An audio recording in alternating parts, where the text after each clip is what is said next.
Think about the labels you've given things. When you give it a different label, you have a different feeling in the body. You have a different meaning behind it. You have a different sense of self-esteem.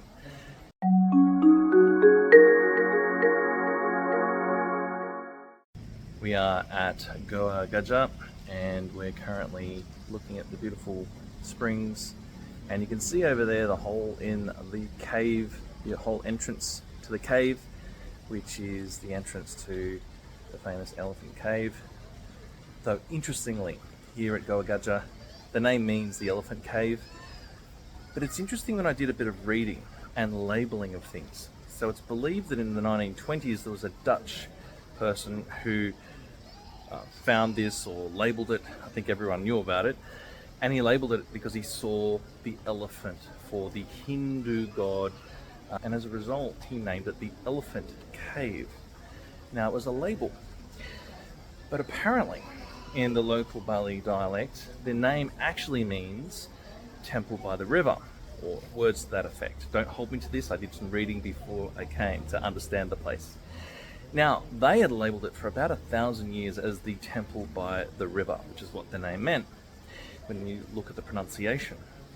But of course, the Dutch explorer found the caves and called it the Elephant Cave, and it got labelled. And then the label stuck, and so now it's known as the Elephant Cave or Goa Gajah. And it's interesting when we label something, but the only reference to elephants here was having Ganesha, that's the name of the god, is the elephant god in Hindu. So a label can often be wrong. So for 1,000 years, it was known as the temple where the Hindu priests would pray by the water, by the river, because there's a river down there, and I'll attach some of those videos in this one. And the river is beautiful down there in the valley. It's praying by the river. It was never an elephant temple. It just happened to have a Hindu god that was Ganesha, which was an elephant. Now, the reason why I'm bringing this mislabeling up, and feel free to correct me if you're from Bali and I got this wrong, this is just from the reading. It's a metaphor for the fact that we do mislabel things inside of ourselves. Think about the labels you've given things.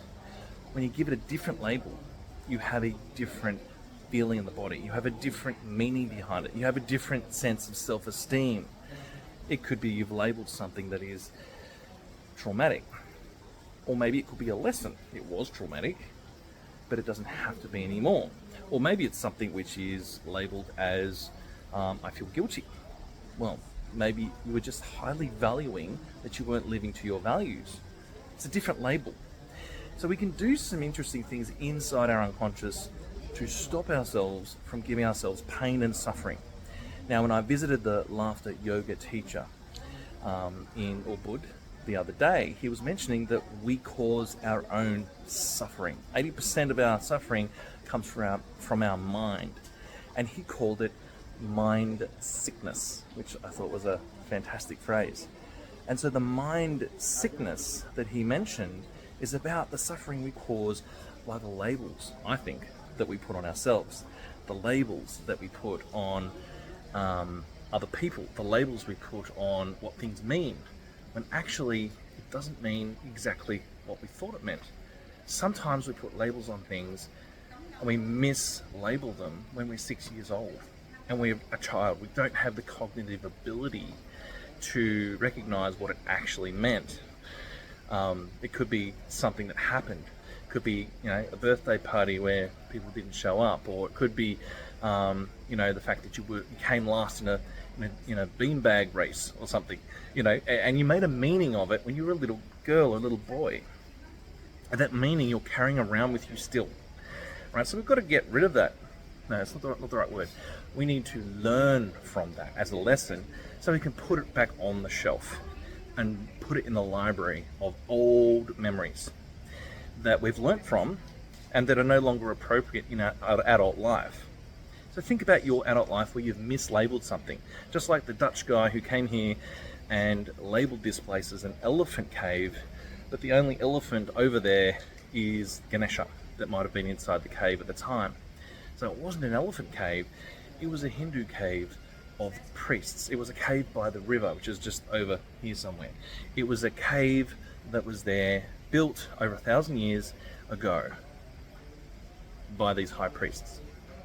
So I find mislabeling fascinating. I've just finished reading Steve Andreas's book about scope and category, and I thought this was a great opportunity to talk about the categorization of this place and what it means in our experience. When you categorize something differently, you take a different meaning, generates a different feeling, gives you a different sense of self. Fascinating.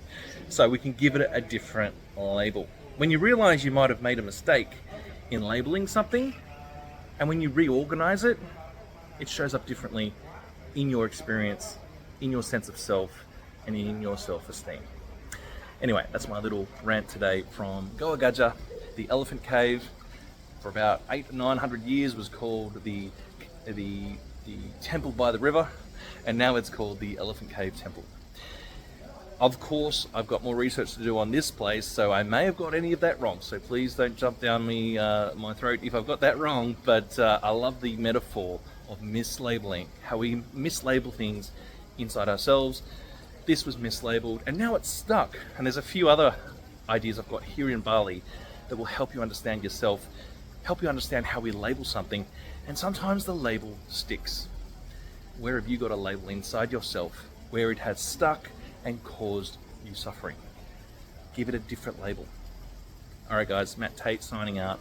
I'll see you in the next video.